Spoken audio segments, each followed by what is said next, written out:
مثلث نور در جنگل نشستن. هر سه ضلع مثلث نور در تمرکز بودن. حالا اونا به خوبی میدونن با چه چیزی طرف خواهند بود. بچه‌ها، شما هم قدرت تاریکی لوسیفر را احساس میکنید؟ زمانش رسیده. هیولای آگاهی، پدر آرکسیس، اون همه چیزو میدونست.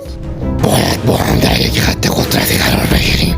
قدرت، نیروی نور، در کنار نیروی اتحاد. تاکاشی، دنیرا و آرکسیس به عمیق‌ترین نقاط روحشون رسیدن. اونا حالا قادرن مثلث نور واقعی رو برای همیشه تشکیل بدن. فروتونار ویکتور، دراگونیسوس اترنال، اینوکتوس سولاریس، یونیتیس پروتکتور امپریوم. لوسیفر در خشمی که سالهاست از انسانها داره غرق شده. لوسیفر از تصمیمش کاملا مطمئنه. اون برای نابودی انسانها چیزی رو داره که شاید دیگر رقیبانش نداشته باشند. انگیزه. مسیح بزرگ، مریم مقدس، ما را از شر شیاطین جهنمی حفظ کنید. انسانها آمین پدر. پناه بر خدا، پناه بر خدا. نکروماگوس به هدفش رسید. اون حالا دیگه جادوگر ارشدش رو آزاد خواهد کرد. ارباب نکروماگوس، خوش اومدید رومان، خوش اومدی عزیز من. حسش میکنم. مثلث نور، پناه بر لوسیفر، ایگناریس، مثلث نور. اونا لعنتی، باید همین الان به ارباب لوسیفر اطلاع بدم. همین حالا. دیواره های کاخ آسمودیوس به لرزه در میاد. طولی نمیکشه که همه چی به هم میریزه. پناه بر لوسیفر، ایگناریس. ناگهان ایگناریس وارد کاخ آسمودیوس میشه. اژدهایی که نیروی قدرت نیکی رو به همراه داره. ایگناریس از یکی شدن اعضای مثلث نور به وجود اومده. اژدهای نیکی، اژدهای آرس، خداوندگار جنگ. دارم به پایانم نگاه میکنم. مثلث نور. آسمودیوس و ایگناریس با هم درگیر میشن، اما ایگناریس قدرت بی همتایی داره. آسمودیوس به دیواره‌های کاخش کوبیده میشه و به زمین میفته. ایگناریس نفس آتشی رو به سمت آسمودیوس پرتاب میکنه. پرنده لوسیفر وارد کاخ باشکوه لوسیفر میشه. پرنده شیطانی او، پرنده‌ای که در جهانی محبوس بود که اژدهای نور محبوس شده بود. ققنوس، پرنده عزیزم، چطور آزاد شدی؟ لوسیفر بزرگ، ارباب قدرتمند تاریکی ها، ارباب لوسیفر، اژدها آزاد شده. چی؟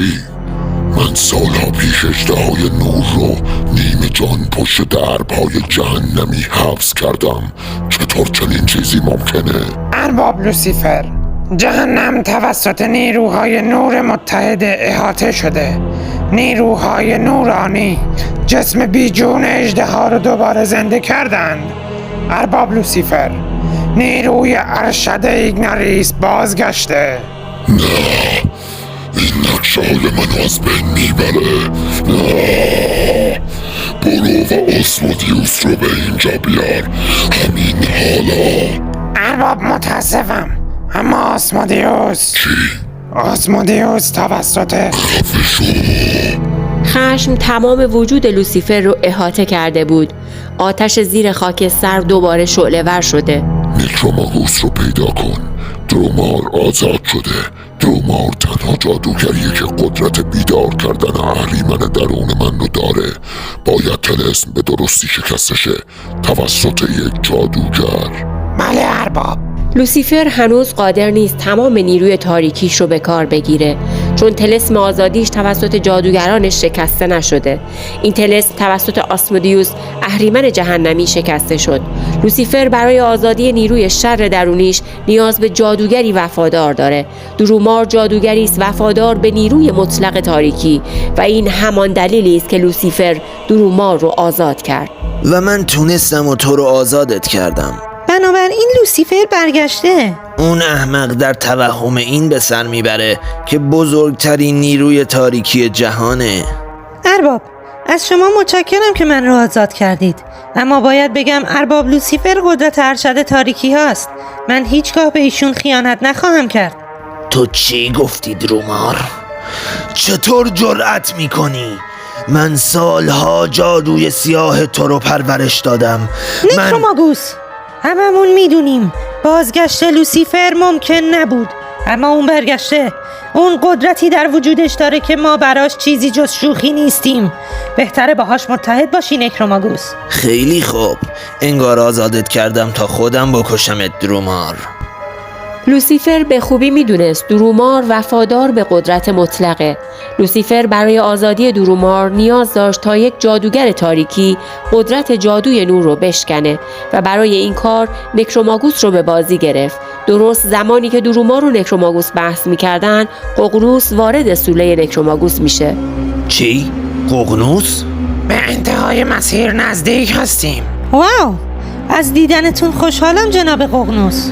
باید بریم درومار. ارباب لوسیفر مشتاق دیدارته. شما از اینجا بیرون نمیرید ققنوس. پس میخوای پرنده جهنم رو به چالش بکشی؟ استقبال گرمی میکنم. ارباب لوسیفر خوشحال میشه تورم براش ببرم. یک بار برای همیشه قدرتی رو به نمایش میذارم که هیچ کدام از خدایان جرأت رویارویی با من رو نداشته باشن. آسمودیوس نیمه جان روی زمین افتاده. این آخرین فرصت بخشودگی توست اهریمن. خودت را به اژدهای نور اعطا کن و تمام قدرتهایت را به قدرتهای من بیفزا. به مثلث نور بپیوند. من تا آخرین نفس به ارباب لوسیفر وفادار هستم ایگناریس، تا آخرین نفس. پس آخرین نفست رو بکش آسمودیوس.